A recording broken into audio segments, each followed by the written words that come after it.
in this chapter we're going to talk about powers and exponents. So the first thing we have is an expression like 5 times 5 times 5 with equal factors can be written using an exponent. So they have to be equal factors, like 5 times 5 times 5, 3 times 3, 2 times 2 times 2 times 2 times 2 times 2, 6 times 6 times 6 times 6 times 6 times 6 times 6, 7 times 7 times 7, things like that. Can be written using an exponent. So an exponent tells us how many times a number is used as a factor. So the exponent in this case would be the 3. So the 3 tells us how many times we're going to use 5, the factor. 5 is a factor. So 5 times 5 times 5. A number that is expressed using an exponent is called a power. So this whole thing, 5 to the 3rd power, is called a power. The number that is multiplied is called the base. So we're using 5 as the base, and we're going to multiply it by the exponent, or as many times as the exponent. So 5 times 5 times 5. Write each expression using exponents. So we look and see what is similar. 8, negative 8, negative 8, negative 8. That is the factor. So negative 8 becomes the base number, and there are 1, 2, 3 of them. So negative 8 to the 3rd power. Because it's negative, the negative 8 goes in parentheses. It is very important that you put the negative 8 in parentheses because it will mess some things up later on. In the next one, I notice that I have k plus 2, k plus 2, k plus 2, k plus 2. So k plus 2 is the factor, and that is being multiplied 4 times. So k plus 2 in parentheses and to the 4th power. C, here I have 1, 5, but then I have 2 R's, so those are together, and then S, S, S, and S. So we have 1, 5, so 5 times R. We don't put a dot there, we put the R right beside it, but there are 2 of them, so R squared times S, so we put the S beside it, and that is being multiplied 1, 2, 3, 4 times, so S to the 4th.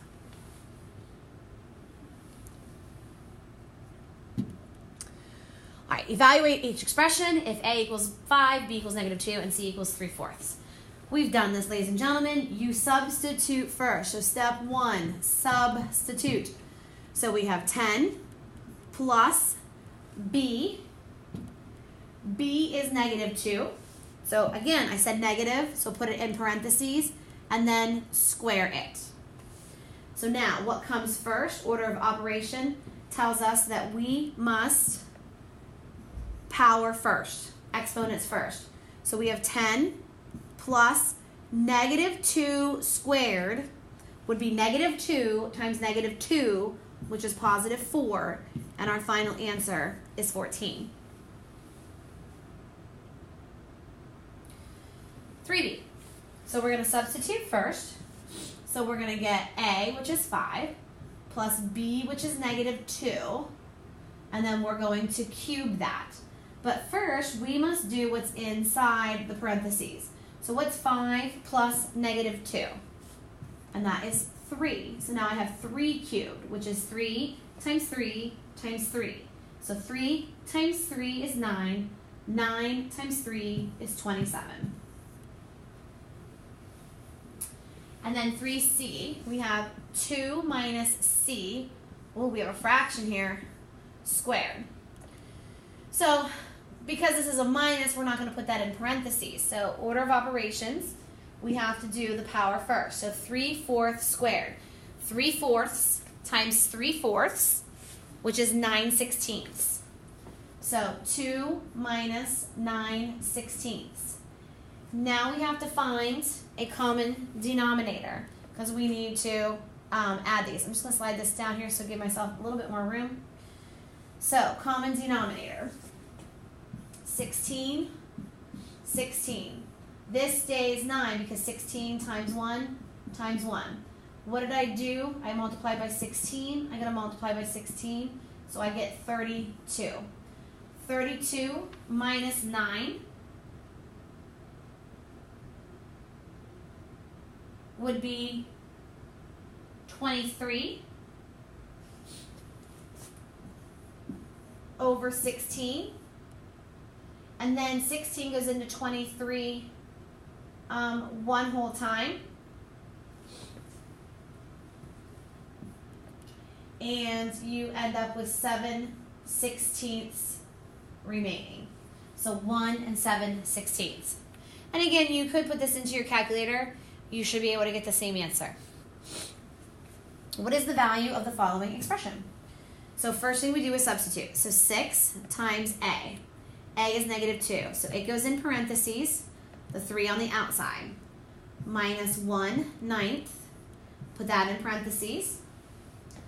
Times B. B happens to be 3. So times 3 to the 4th power. Close the parenthesis. So first thing, we got to do what's inside the parentheses first. So the first thing I do is 6 times -2 cubed minus, and then I got to figure out what 3 to the 4th power is. So 1/9 times 3 times 3 is 9. 9 times 3, another 3 is 27. I got to do one more 3, so 27 times 3 is 81. I still got to work inside the parentheses, so I got to multiply that. So now I have 6 times -2 cubed minus 9.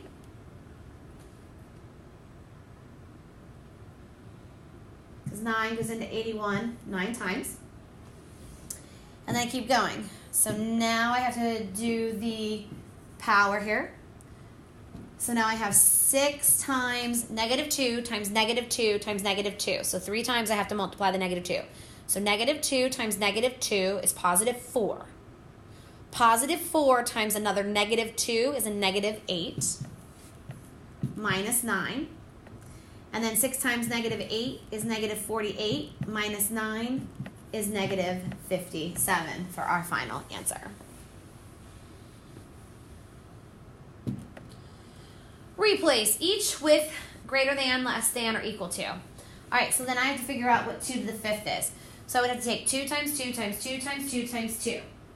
2 times 2 is 4, times 2 is 8, times 2 is 16, times 2 is 32. So 2 to the 5th power is 32. And I write that value underneath there. 5 to the 2nd is 5 times 5, which is 25. So 32 is greater than 25. 53. 3 to the 6th. So 3 times 3 times 3 times 3 times 3 times 3. 3 times 3 is 9. Times 3 is 27. Times 3 more is 81. Times 3 is 243. Times 3 more, 243 times 3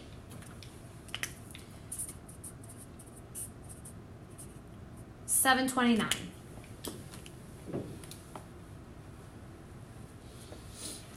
So this is 700. Whoops. Let's back that. There, we're gonna fix that. Fix it again and keep moving it. Okay. So 729.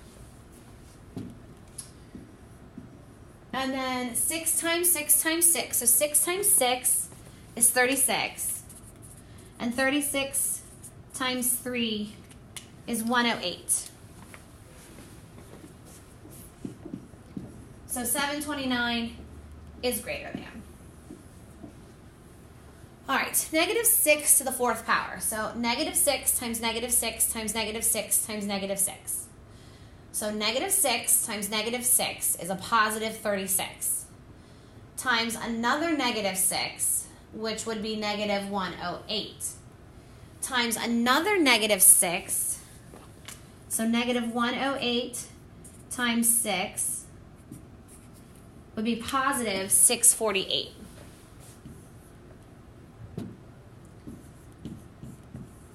And then 6 times 6 times 6 times 6 again, these are all positive. So 6 times 6 is 36, times 6 is 108, times 6 is 648. They are equal. And the last one. Now with this one, ladies and gentlemen, we can easily see that we just have to be careful. These are both -4s as the base.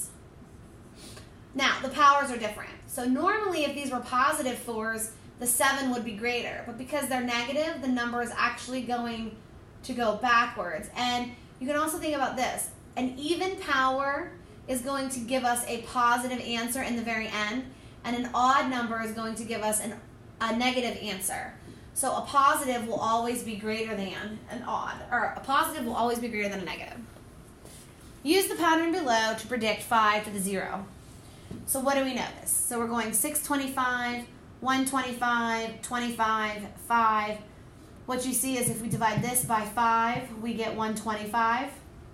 And then if we divide that by 5, we get 25. Divide by 5, we get 5. Divide by 5, we get 1. So the biggest thing is any number raised